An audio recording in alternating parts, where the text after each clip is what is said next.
Hi అండి. Welcome back to triple kitchen. నేను మీ chef Hari. ఈరోజు మన ఛానల్‌లో చేయడానికి ఎంతో ఈజీగా, తినడానికి ఎంతో టేస్టీగా ఉండే ఈ మేకల కర్రీ రెసిపీ మీకోసం. మేకలతో ఏది చేసినా గానీ స్పెషల్‌గానే ఉంటుందండి. మేకల ఎవడు తింటాడు అన్నవాడు కూడా లొట్టలేసుకొని తినేంత టేస్టీగా ఉంటుందండి. ఈ కర్రీ టేస్ట్ చాలా చాలా బాగుంటుంది. నా స్టైల్‌లో చేశాను పూర్తిగా. ఒకసారి మీరు ట్రై చేయండి. మీ అందరికి కూడా చాలా చాలా బాగా నచ్చుతుంది. ఈ రెసిపీ మీరు ట్రై చేసి, ఈ రెసిపీ మీకెలా కుదిరిందన్నది కామెంట్ ద్వారా నాకు తెలియచేయండి. కొత్తోళ్ళే కదండీ తీసి పడేయకండి. మీరు సపోర్ట్ చేస్తేనే కదా నేను కూడా పాతోడిని అవ్వేది. మీరు సపోర్ట్ చేయండి. నా ఛానల్ సబ్స్క్రైబ్ చేయండి. కొత్తగా చూసేవాళ్ళు నా వీడియోస్ ఎలాగున్నాయని కామెంట్ చేయండి. నా వాయిస్ అండ్ నా వర్క్ ఎలాగున్నదనేది కామెంట్ ద్వారా, లైక్ ద్వారా తెలియజేయండి. ముందుగా మనం రెసిపీలోకి వెళ్ళిపోదాం. నేనైతే ఈ కర్రీకి ఒక 4 కాళ్ళు తీసుకున్నానండి. 4 కాళ్ళు ఈ విధంగా కొట్టించాను. ఆడు ఎంత చెప్పినా గానీ ఈ విధంగానే కొట్టాడండి. మనం ఇండియాలో అయితే మనం చెప్పక్కర్లేదు ఆడు నీట్‌గా కొట్టేస్తాడు.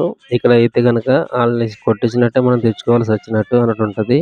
ఈ విధంగా కొట్టించుకున్న తర్వాత అవి తీసుకొని ఒక బౌల్‌లో వేసుకొని, ఆ బౌల్‌లో ముక్కలు ములిగేటట్టు వాటరేసుకొని ఒక 5 నిమిషాలు వదిలేసిన తర్వాత ఈ విధంగా చాకు పెట్టుకొని ఒక్కొక్క పీసు క్లీన్ చేసుకోండి. ఈ విధంగా క్లీన్ చేసుకుంటే కర్రీ చేదనేది రాదండి. చాలా బ్యాక్టీరియా కూడా ఉంటది కాబట్టి ఆ బ్యాక్టీరియా మొత్తం పోతుంది. ఈ విధంగా క్లీన్ చేసుకోండి నీట్‌గా.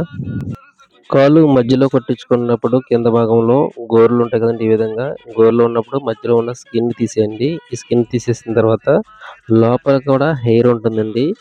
ఎలాగంటే నేను చూపిస్తాను చూడండి. ఈ విధంగా హెయిర్ ఉంటది. ప్రతి ఒక్క మేకకి గాని, గొర్రెకి గాని ప్రతి దానికి ఉంటదండి. కండలో ఉంటదండి హెయిరు. ఈ హెయిర్ చాలామందికి తెలీదు. ఈ విధంగా తీసేసుకొని క్లీన్ చేసుకోండి. శుభ్రంగా క్లీన్ చేసుకున్న తర్వాత ఒక 3, 4 సార్లు కడుక్కొని ఒక బౌల్‌లో తీసుకొని పక్కన పెట్టుకోండి. తర్వాత కర్రీ సరిపడగా కుక్కర్ పెట్టుకోండి. దాంట్లో 4 టేబుల్ స్పూన్‌ల ఆయిల్ వేసుకొని స్టవ్ వెలిగించుకొని 2 దాల్చిన చెక్క ముక్కలు, ఒక 6 లవంగాలు, ఒక బిర్యానీ ఆకు ఇలా తుంచుకొని వేసుకోండి. పెద్దదైతే, చిన్నవైతే 2 వేసుకోండి. 2 ఆనియన్స్ నేను ఈ విధంగా స్లైసెస్ కట్ చేసుకొని వేసుకున్నానండి. వేసుకొని ఈ విధంగా బాగా కలుపుకుంటూ ఒక 3 నిమిషాలు మగ్గబెట్టండి ఆనియన్స్.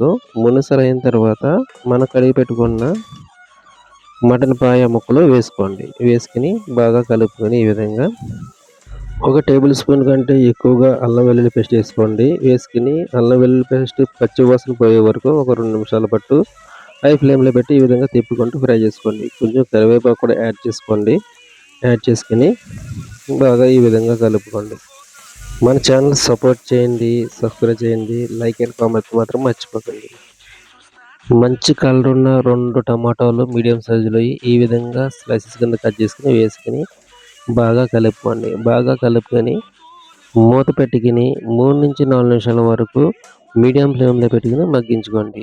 4 నిమిషాలు అయిన తర్వాత మూత తీసుకొని ఒక టేబుల్ స్పూన్ మటన్ మసాలా, ఒక చిన్న జాజికాయ తీసుకొని ఈ విధంగా ముక్కల కింద కొట్టుకొని వేసుకొని కలుపుకోండి బాగా. జాజికాయ ఎందుకు వేస్తున్నానంటే మటన్ సాఫ్ట్ అవ్వడానికి ఉపయోగపడుతుందండి ఇది. తర్వాత ఒక హాఫ్ టీ స్పూన్ పసుపు కూడా వేసుకొని బాగా కలుపుకోండి. ఈ విధంగా మొత్తం కలిసేటట్టు కలుపుకున్న తర్వాత వాటర్ యాడ్ చేసుకోండి. వాటర్ ఎంత ఏస్తానంటే ఒక 500 ఎంఎల్ ఎయ్యండి. మీకు నార్మల్‌గా అయితే గనక ముక్కలో ఈ విధంగా ములిగేటట్టు వేసుకొని బాగా ఈ విధంగా కలుపుకోండి.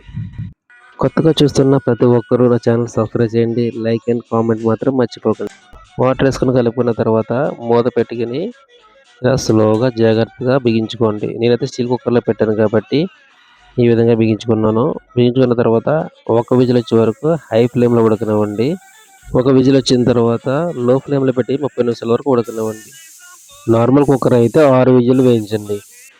30 నిమిషాలు అయిన తర్వాత స్టవ్ ఆపుకొని కుక్కర్‌లో ఉన్న ఎయిర్ మొత్తం పోయిన తర్వాత మూత తీసుకోండి.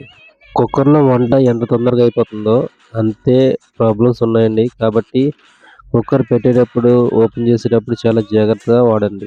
ఈ విధంగా మూత తీసుకున్న తర్వాత స్టవ్ మళ్ళీ వెలిగించుకొని ఒక టేబుల్ స్పూన్ ధనియాల పొడి, ఒక టీ స్పూన్ జీలకర్ర పొడి, ఒక టేబుల్ స్పూన్ కారం, కొంచెం కస్తూరి మెంతి ఈ విధంగా నలిపి వేసుకోండి. కస్తూరి మెంతి నాన్ వెజ్ కర్రీస్‌లోకి దేంట్లోకైనా వేసుకోవచ్చండి. చాలా చాలా టేస్టీగా ఉంటుంది. ఫ్లేవర్ కూడా బాగుంటుంది. ఒకసారి ట్రై చేయండి మీరు.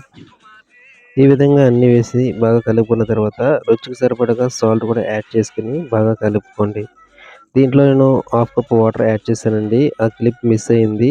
మీరు హాఫ్ కప్ వరకు వాటర్ యాడ్ చేసుకోండి. తర్వాత 3 పచ్చిమిర్చి ఈ విధంగా చీరుకున్నవి వేసుకొని బాగా తిప్పుకొని మూత పెట్టుకొని ఒక 5 నిమిషాలు మీడియం ఫ్లేమ్‌లో మగ్గనివ్వండి మసాలాలన్నీ. మగ్గిన తర్వాత మూత తీసుకొని ఒక half tea spoon garam masala, కొంచెం కొత్తిమీర, కరివేపాకు కూడా యాడ్ చేసుకోండి. ఈ విధంగా కలుపుకోండి. ఒక బద్ద నిమ్మరసం కూడా యాడ్ చేసుకోండి.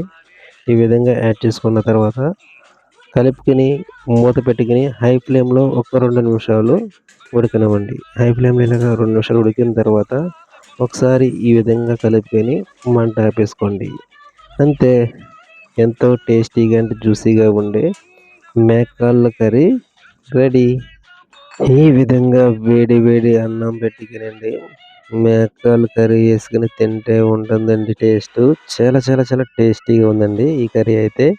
నాకైతే ఈ కొంచెం అన్నం తినే లోపే మొత్తం చెమటలు పట్టినాయండి. ఆ విధంగా ఉంది కర్రీ. చాలా చాలా మంచిది హెల్త్‌కి కూడా. ఒకసారి ట్రై చేయండి. మీ పిల్లలు తినను అన్నా గాని కూడా ఈ విధంగా చేసి పెట్టండి. ఖచ్చితంగా తింటారు. చాలా చాలా బాగుంటుంది. ట్రై చేయండి. ఈ రెసిపీ మీకెలా కుదిరిందనేది కామెంట్ బాక్స్‌లో పిన్ చేయండి.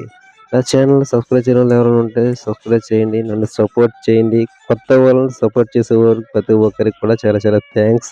మీలాంటోళ్ళు సపోర్ట్ చేస్తేనే కదా మేము కూడా పాతబడేది కదండీ! Thanks so much. Thanks for watching and thanks for supporting me.